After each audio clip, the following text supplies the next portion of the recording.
സാധാരണ കളി തുടങ്ങിയതിന് ശേഷമാണ് അടി നടക്കാറ്. കഴിഞ്ഞ 4 ടെസ്റ്റിലും നമ്മൾ കണ്ടതാണ്. എല്ലാ ടെസ്റ്റിലും ഓരോ വിഷയം ഉണ്ടായിട്ടുണ്ട്. കളി വൈകിപ്പിക്കുന്നതിനെ ചൊല്ലി, ഡിക്ലെയർ ചെയ്യാത്തതിനെ ചൊല്ലി, സമനിലയാക്കാൻ വേണ്ടി കൈ കൊടുക്കാൻ വേണ്ടി, അങ്ങനത്തെ കുറേ അടികൾ, ചീത്തവിളി, കളിയാക്കൽ എല്ലാം നമ്മൾ കണ്ടതാണ്. പക്ഷേ ഇപ്പോൾ ഇത് 5ാം ടെസ്റ്റ് തുടങ്ങുന്നതിന് മുമ്പേ അടി, പിച്ചിനെ ചൊല്ലി അടി. അതായത് ക്യൂറേറ്ററും ഇന്ത്യൻ കോച്ച് ഗംഭീർ തമ്മിൽ വാക്കുതർക്കം നടന്നു എന്നാണ് പറയുന്നത്. ക്യൂറേറ്റർ ഇന്ത്യൻ താരങ്ങളോട് പറഞ്ഞു, പിച്ചിൻ്റെ 2.5 മീറ്റർ ദൂരെ നിന്ന് വേണം നിങ്ങൾ പിച്ചിലേക്ക് നോക്കാൻ, ഇങ്ങനെ വേണം നോക്കാൻ, അല്ലാതെ പിച്ചിൽ ചവിട്ടുകയോ അതിൻ്റെ അടുത്തേക്ക് വരികയോ ചെയ്യരുത്. കാരണം ഇത് വളരെ രഹസ്യമായ ഒരു പിച്ചാണ് ഞങ്ങൾ ഇവിടെ ഉണ്ടാക്കിക്കൊണ്ടിരിക്കുന്നത്. ഇതിനകത്ത് ഒരുപാട് ഭൂതങ്ങളെ ഞങ്ങൾ ഒളിപ്പിച്ച് വെക്കാൻ പോവുകയാണ്.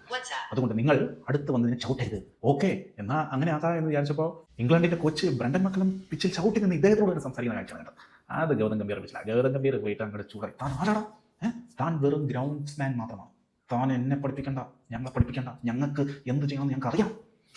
അപ്പം ക്യൂറേറ്റർ ഫോർട്ടീസ് പറഞ്ഞു, ഞാനത് റിപ്പോർട്ട് ചെയ്യും. ഗൗതം ഗംഭീർ പറയടാ, പോയി നീ റിപ്പോർട്ട് ചെയ്യടാ, ഉണ്ടാക്കടാ നീ.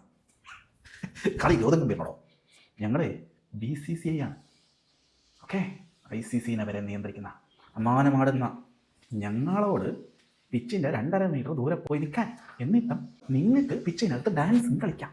4ാം ടെസ്റ്റിൽ ഈ ജയിച്ചു എന്നോർത്ത് അവസ്ഥയിൽ നിന്ന് സമനിലയിലേക്ക് പോയതോടുകൂടി നമ്മൾ ഓൾറെഡി പറഞ്ഞു, അവർ സമനില തെറ്റിയിരിക്കുകയാണ്. മൊത്തത്തിൽ ടീമിനും ക്യൂറേറ്റർക്കും ആകെ